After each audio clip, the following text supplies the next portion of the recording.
Welcome to the Tech Egg. Don't get scrambled. Enjoy the video. You start by preparing the recorder and your body. This matters. First, assemble and check joints so air seals. Once done, warm the wood or plastic in your hands for 1 to 3 minutes to stabilize pitch. Then, try short breath pulses into the mouthpiece to hear core tone and locate unwanted noises. Make sure the mouth is clean and relaxed. Avoid biting. These first actions set everything up so the next, deeper adjustments actually improve sound rather than hide problems. Once warmed and tested, you refine how you produce sound. Breathe from the diaphragm, not the chest. Subtle, steady air yields fuller tone.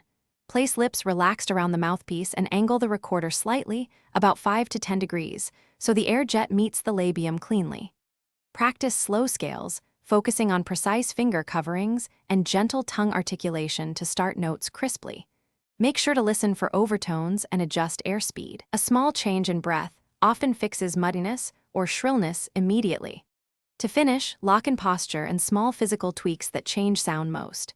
Sit or stand tall, support with core, and angle the head subtly to alter brightness. Once done, test thumb venting and alternate fingerings to correct tuning or thin notes. Make sure to retune after any change in temperature or humidity. If tone remains off, inspect for cracks, worn corks, or misaligned joints. These physical faults degrade sound. If you can't fix it, consult a repair technician. That one troubleshooting tip often saves hours.